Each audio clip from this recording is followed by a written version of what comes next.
கௌரவ விழா நடத்தி கொண்டிருக்கிறோம். ஒரு மகிழ்ச்சியான நிகழ்வு. இந்த நிகழ்வில் மிக சிறப்பாக ஏற்பாடு செய்திருக்க நமது மண்ணின் மைந்தர் பங்கு தந்தை அருள் திரு ஜேசுதாஸ் கிறிஸ்டி அவர்களே,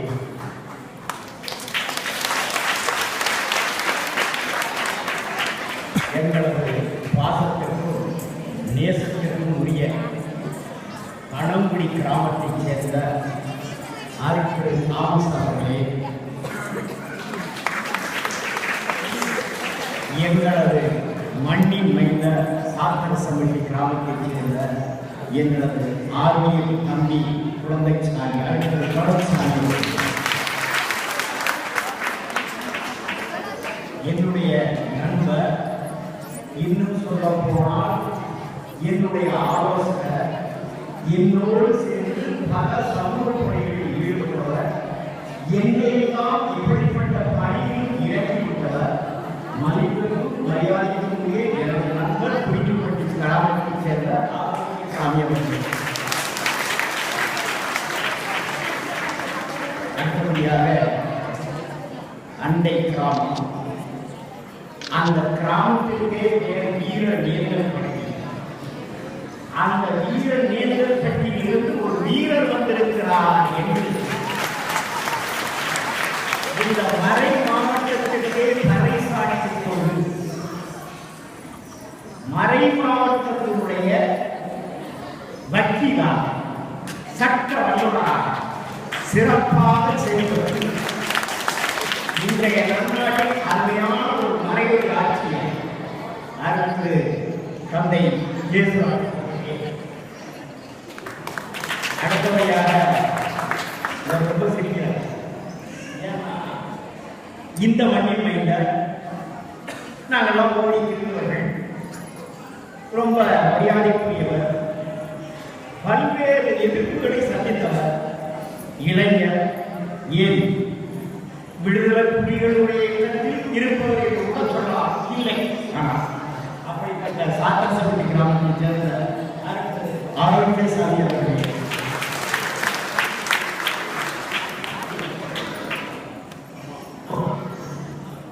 இந்த மண்ணின் மைந்த மதிப்பிற்கும் மரியாதைக்கும் உரிய அருள் திரு திருத்துவம் அவர்களே,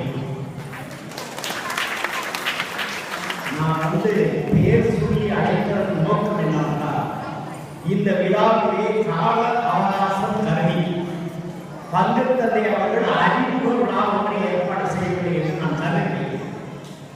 யாராவது எந்த ஒரு எந்த சாமியாக இருந்தால் நல்லது என்ற எண்ணமும், அருட்சகோதரிகள் யாரு, அவர்களை ஈர்த்தெடுத்தவர்கள் யார் என்ற செய்தியும் சொல்ல வேண்டும் என்றால் இந்த விழாவிலே 2-3 தினங்கள் கொண்டாடி இருக்க வேண்டும். கொண்டாடுவதற்கு வாய்ப்பு இல்லை.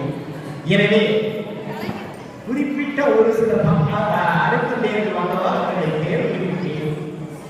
அருட்சகோதரிகள் அனைவரும் மன்னிக்க வேண்டும். உங்களை கையாக பெயர் பிடிக்க என்னால் இயலவில்லை என்பதை வருத்தத்தோடு சொல்லிக் கொண்டு உங்களுடைய ஆசையோடு வாழ்த்துறை என்ற பெயரால் சில கருத்துக்களை என் அறிவுக்கு எட்டிய வகையில் உங்களோடு பகிர்வு செய்து கொள்ளலாம் என்று கருதுகிறேன். தந்தை அவர்கள் என்னை அழைத்த பொழுது வாழ்த்துறை வழங்க வேண்டும் என்று சொன்னார்கள். எனக்கு சற்று ஒரு நெருடலாக இருந்தது. என்ன விஷயம்னா, அரசியல் மேடைனா அள்ளி வீசலாம், திருமண மேடைனா அதையும் ஒரு விதமாக கொண்டாடிக்கலாம்.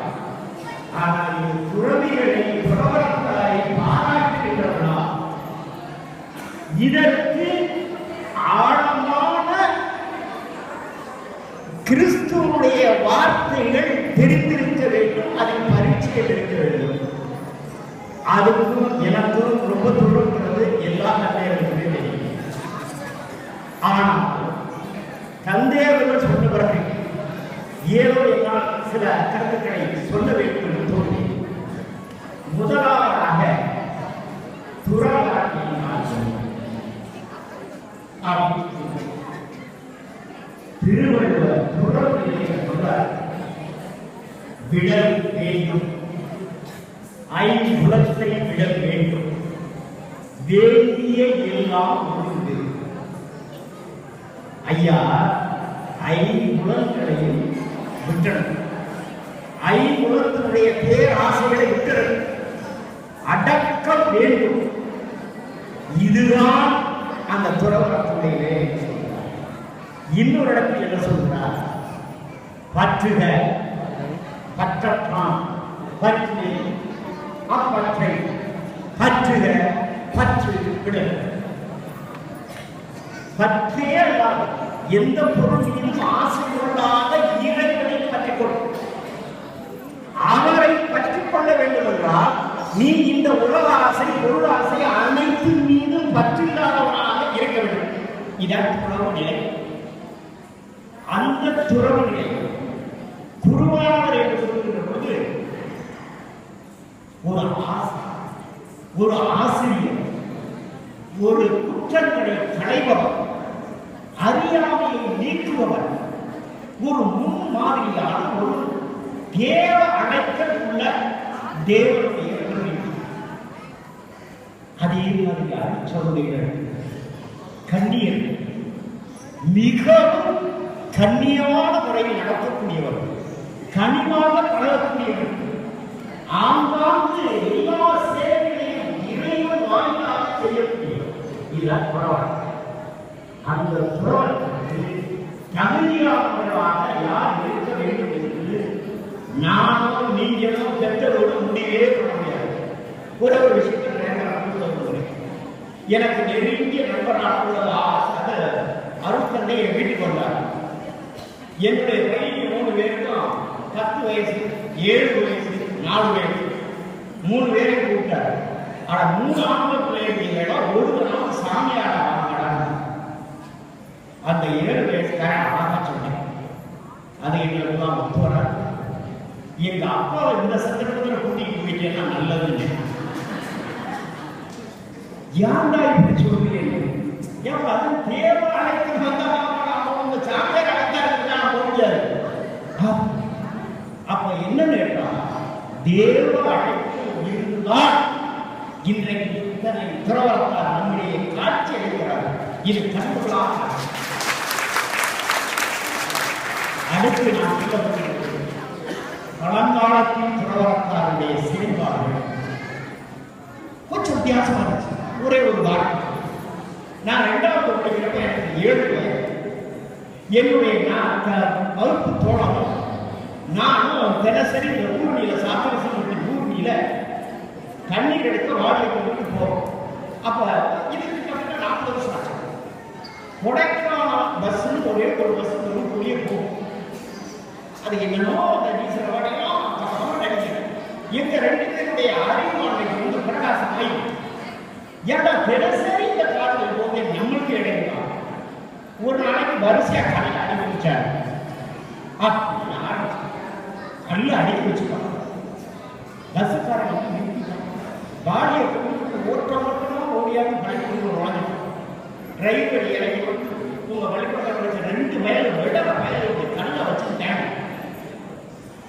அப்ப எங்களுக்கு மதரா நாயாரா இருந்த அருட்சகோதரி கூட்டாங்க. முழங்கால வச்சாங்க. நல்ல பாதத்தில் பிறகு போட்டு அவங்க வலு இருக்கும் அடிச்சாங்க. அவருக்கு அன்னைக்கு நினைச்சுக்கலாம், இனிமேல் இந்த மாதிரி தப்ப செய்யவே கூடாது. கண்டிப்பு இருந்தது. அவர்கள் முன்மாதிரியாக வாழ்ந்தார்கள். நம்மளுக்கு பங்கு தந்தையர்கள் பணியாளர்கள் குறிப்பாக இங்கே பணியாற்றிய அருட்தந்தை பெருமாள், அருட்தந்தை அருளானந்த 11 ஆண்டுகாலம் சைக்காலஜி பேராசிரியராக பாளையங்கோட்டை கல்லூரியிலே வேலை பார்த்து இங்கே பங்குத்தந்தையாக வந்தவர். அவர்கள் எல்லாம் போதித்த போதனைகள், அதுக்கப்புறம் வந்த எண்ணற்ற பங்குத்தந்தைகள் போதித்த போதனைகள் இன்னமும் மனசுக்கு. நான் ஏன் இதை குறிப்பிடுகிறேன் என்றால், துறவரம் என்பதை நாம் எளிமையாக்க முடியாது. துறவரத்துக்கு தேவனைகளோடு அதற்கு ஒரு தியானம், ஒரு அர்ப்பணிப்பு, ஒரு செயல்பாடு, ஒரு செயல்திறன், இவை அனைத்துமே இன்றைக்கு அது இருக்கிறது. ஆனால் ஒரு மாயை தோற்றமாக நாமே ஆரம்ப காலத்தில் தந்தை சொல்லி ஆரம்ப காலத்தில் நாம் எல்லாரும் என்ன செஞ்சோம்னா, அடுத்து தந்தை அவர்களை சாமி, சிஸ்டர் அம்மான், மிகப்பெரிய மரியாதையான தமிழ் வார்த்தை. இன்றைக்கு ஆங்கில லோகத்தில் ஃபாதர், சிஸ்டர் அப்படின்னு உடனேயே அந்த பக்தி போயிருது, மரியாதை போயிருது. சாமி அவங்களுக்கு ஒரு ஃபீலிங், நம்மள சாமிக்கிறாங்க, இந்த ஃபாதர் கொஞ்சம் நல்லா இல்லை. அதே மாதிரி சிஸ்டர் வேண்டியதில்லை, அது சகோதரி, அம்மா அம்மா அம்மா அம்மான்னு சொல்லியிருக்காங்க. இப்போ இந்த நாட்டில் அம்மா தேவையில்லை, தயவு செய்து அம்மா என்று சொல்லுவோம். அது சகோதரியில அவ்வளவு இன்பமாக இருக்கும். ஆனால் நாம இப்படியெல்லாம் கூப்பிட்டாலும் பொதுநிலையில் பங்கெடுப்பு என்ன? எத்தனை சதவீதம் குறுக்கோளோ சகோதரிகள் இந்த நாட்டில் இருக்காங்க? ஒரு காவல்துறை, கள்ள காவல்துறை ஒரு 15 போலீஸ், ஒரு போலீஸை வச்சுக்கிட்டு நம்மளை எத்தனை லட்சம் மக்களை பாதுகாக்கிறாங்க. அவர்கள் நடக்க முடியல. எத்தனை பங்கு மக்கள் சதவீதம் என்ன? எத்தனை சாமியார், எத்தனை அருள் சகோதரிகள், அவருடைய பங்களிப்பு என்ன? அவர்கள் நம்மளுக்கு வழிகாட்டி ஆசான் அறிவிப்பவர், அவரோடு இணைந்து அவருக்கு அடுத்தபடியாக நாமும் ஆழமாக பைபிளை படித்து இறை வார்த்தைகளை பிறருக்கு பொறித்து அன்பு, பிரசேகம், தியாகம், அர்ப்பணிப்பு, ஒற்றுமை உணர்வு, இவை அனைத்தையும் மனித நேரத்தோடு, மனித மாண்புகளை காட்டுகின்ற எண்ணத்தோட மனிதம் இந்த உலகில் நிலைநாட்டப்பட முழு மனித விடுதலை கிடைக்க, எல்லாருக்கும் கிடைக்க நாமும் பங்கெடுக்க வேண்டும். சும்மா நம்ம வாழ்க்கை அந்த செஞ்சதில்லை, இது செய்யல, அது செய்யல, ஓட்ட வளர்ச்சி நிகழ்கிறோம். நான் இங்கே இருக்கக்கூடிய திருவள்ளத்தாருக்கு மக்களாக்கு வாங்க வேண்டிய ஒரு நோக்கத்தோடு நான் பேசுகிறேன். ஒரு உள் உணர்வோடு பேசுகிறேன். ஆஸ் எ கிறிஸ்டியன், ஒரு கிறிஸ்தவனாக இருந்து இந்த நாட்டுக்கும், இந்த சமுதாயத்துக்கும், இந்த மக்களுக்கும், இந்த மதத்திற்கும், இந்த இயேசுவினுடைய போதனைக்கும் நீ என்ன மதிப்பளித்திருக்கிறாய்? உன் கண்ணில் கிடக்கின்ற முக்கத்தை எடுக்காமல் அடுத்தவர் கண்ணில் கிடக்கின்ற தூசி எடுக்க விரும்புகிறாயே, இது எந்த வகையில் நியாயம்? மனச்சாட்சியோடு பேசினார். துறவரக்கார் யார்? நம்முடைய சகோதரர்கள், நம்முடைய பிள்ளைகள், நம்முடைய சகோதரிகள். மனித பலவீனங்கள் சின்ன இருக்கிறான், சோம்பல் இருக்கிறான், சரியான அறிவுரை கூடாது இருக்கிறான், கடையில் தவறு இருக்கலாம். நீ எடுத்துக்கொள், உன்னை யார் வேண்டாம் சொல்றது? அதுதான் நடக்கிறது அயல் நாடுகளில். ஒன்றே ஒரு அன்றையில் நான் அமெரிக்கா சென்றிருந்த போது அருட்தந்தை ஆந்திர மாநிலத்தை சேர்ந்த அருட்தந்தை பாலா என்பவரை சந்திக்க அவருடைய திருப்பணிக்கு சென்றேன். அவர் அந்த நம்முடைய பைபிள் வாசகத்தை காத்து சொல்ல மாட்டார், பைபிள் வச்சுக்குவாரு, அவராக சொல்லி கொடுப்பாரு. கமா பூசினாரோ எல்லாம் இது பெரிய ஆச்சரியத்தோட பூச முடிஞ்சோன்னா அவர் போனே நீங்க எந்த ஸ்டேட் எல்லாம் கேட்க, ஐயோ என்ன நீங்களே யாரும் கேட்காத கேள்வி கேட்கிறாரு. நான் அதுக்குதான் வந்தேன், நான் அதுக்கு கேட்க யாரும் கேட்காத கேள்வியா கேட்டு வந்தேன். அப்ப அவர் சொன்னாரு, நான் பூசைக்கு பிறக்கும்போது கிறிஸ்துவர் என்ன சொன்னாரோ அந்த வாசகத்தை படித்து உள்வாங்கி நான் அவராக மாறி மனப்பாடம் செய்வேன். அந்த சூழ்நிலையில இந்த சிச்சுவேஷன் அப்படியே கண்ணு முன்னாடி இருந்தார்கள். அதனால் மனப்பாடம் எளிமை என்று சொல்வார். இது இந்த மொழியில் நான் ஆங்கிலத்திலும் செய்வேன், தெலுங்கிலும் செய்கிறேன், ஸ்பானிஷ்லையும் செய்கிறேன். உங்களுக்கு மிகப்பெரிய பாராட்டு. நான் இந்தியாவில் எங்கெங்கே வாய்ப்பு கிடைச்சதோ அங்கே நான் இந்த சொல்லுவேன்னு நான் நிறைய விஷயங்கள் பேசுவேன். அப்ப நான் என்ன நினைச்சிருக்கேன்னா, இந்த உள் வாக்குதல் நான் துறவரக்கார சொல்ல அங்கே எல்லாருமே இல்லறவாசிகளே குடுக்கணும் சமம். அவர்கள் தேவாலயத்தால் குடும்பட்டம் பெற்றவர்கள், நாம் தேவனோடு ஒன்றாக ஐக்கியப்பட்டவர்கள். நம்மளுடைய கடமையை நாம் செய்தால் அவர்கள் நம்மளுக்கு துணை நிற்பார்கள். நம்மளுக்கு நிறைய விஷயங்கள் சொல்ல முடியும். இன்றைக்கு அவர்களுக்கு நிறைய சவால், ஏகப்பட்ட பிரச்சனை, மக்கள் எதிர்பார்ப்புகள் அதிகம். அவர் ஏன் கேன்சல் போடுறாரு, சிஸ்டர்ஸ் சேவை கொடுக்குறாங்க, என்னையா கேள்வி? அவங்களும் மனசு தானே. இறை ஞானம் இருக்கிறது. அந்த ஞானத்தை பெற்றுக்கொள்வோம், ஒரு மரியாதை கொடுப்போம் என்ற எண்ணம் வேண்டியதான். அதே மாதிரி சிஸ்டமாக எத்தனை கல்வி நிறுவனங்கள், எத்தனை மருத்துவமனைகள், என்னென்ன பிரச்சனைகள் சந்திக்கிறார்கள். அன்னை தெரசாவை நினைக்கிறார்கள், வாழ்வது ஒரு முறை வாழ்த்தட்டும் தலைமுறை என்று சொன்னார்கள். அந்த வாழ்த்தட்டும் தலைமுறை என்பதற்காகவே இந்த ஆண்டு சமயத்திலே ஒரு புனிதராக அறிவிக்கப்பட்டிருக்கிறார். யோசித்து பாருங்கள், இத்தகைய தியாகங்கள் செய்ய வேண்டும் என்றால் நாம் மக்களாகிய இந்த துறவரத்தாரை ஈடுபடுத்த அன்னையும் தந்தையும் அவர்களுடன் உடன் பிறந்தவர்கள் ஊர் மக்கள் அனைவரும் அவர்களை உற்சாகப்படுத்தும் விதமாக, அவர்களை பாராட்டும் விதமாக, அவர்களை கௌரவிக்கும் விதமாக, அவர்களுடைய இறை வார்த்தைக்கு மதிப்பளிக்கும் விதமாக நாம் நடந்து கொண்டால்தான் இன்றைய நாளில் இவர்களுக்கு நாம் செலுத்துகின்ற மரியாதை நிலையானதாக இருக்கும். கோதுமை மண்ணில் வீழ்ந்து மடிந்தாலுடைய பலன் தராது. அப்ப கோதுமை பலம் தரணும், அது மணி இருக்கும். நம்ம தியாகம் பண்ணணும், தியாகம் பண்ணணும். அப்படி ஒரு சமூக கண்ணோட்டம் வேணும். நாம் துறவியலையே குறை சொல்லிக் கூடாது. இந்த கிறிஸ்து அவர் நாம எப்படியோ ஞானஸ்தானம் பூர்வீகமா பற்றி உணவு நினைக்கிறோம். அதெல்லாம் தவறு என்று கூறி எனக்கு கஷ்டமான விஷயம் தான் இது. நான் தந்தைக்கு நேரடியாக அவங்க சொல்றேன், எல்லா விஷயங்களுக்கும் நிதியை கொடுக்குறாங்க, சமூக பணிக்கு நிதி கொடுக்குறாங்க. ஒரு தடவை 1000 பேசிட்டு போது இந்த பேச்சு வந்துச்சு.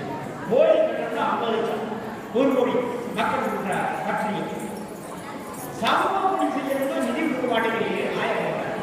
அதுக்கு நான் உங்க சார்பாக பதில் சொன்னேன். பிறந்த புத்தகமாக நீங்கள் மாறுங்கள், நிதியை அள்ளி தருவார். நிதிக்குரிய கணக்கு வழக்கு மக்களிடம் போய் சேர்ந்தால் அள்ளி கொடுத்த காரணம் மக்கள் உள்ளங்கள் தெளிவாக இருக்கிறது, வழி நடக்கிறவர்கள் தெளிவாக வேண்டும் என்று சொல்லியிருக்கேன். அன்னை தெரசாவுக்கு 10 சதவீத பிரச்சனை எதற்காக உருவாகுது? நீங்க ஏதோ ஒரு வீக்கு, அந்த வீக்கை நீங்க சரி பண்ணணும். அப்ப நாம துறவரத்தார் குறைக்கும், எண்ணிக்கை குறைக்கும். இதெல்லாம் சொல்லி இன்னைக்கு இருக்கக்கூடிய சமூகத்தில் ஏற்படக்கூடிய குற்றங்கள், குறைகள், மதுவி தாக்கம், சமூக கொடுமைகள், இவை அனைத்தையும் முற்றுப்புள்ளி வைக்கும் வரவா நீங்க இறை கொள்கையோடு சமூக சிந்தனை அன்றாட தேவை இளம் நிலைகளுக்கு, இளைஞர்கள், முதியோர்களுக்கு பாதுகாப்பு, பிள்ளைகள், பெற்றோர்கள் தேவையான அறிவுரைகள் உங்களது திருப்பலியில் நீங்கள் கொடுக்கிற இறையோடு சேர்த்து அதையும் சொல்லி மக்களை நல்வழிப்படுத்த வேண்டுமாய் இந்த நேரத்தில் காண்பித்து கேட்கிறேன். அருட்சகோதரிகளே, நீங்கள் செய்கின்ற தியாகம் மறக்க முடியாத தியாகம். அந்த தியாகத்தின் ஈடு இணையே உங்களை அழைக்க வேண்டிய அம்மா என்ற வார்த்தைக்கு மொத்தமானவர்கள் நீங்கள்.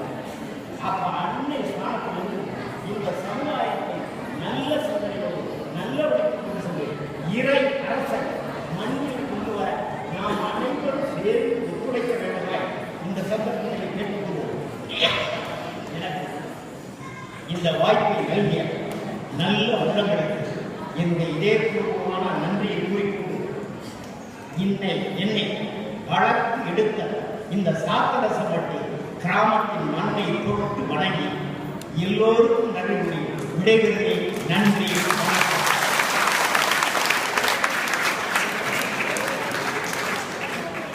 அடுத்து இந்த நிகழ்ச்சியில்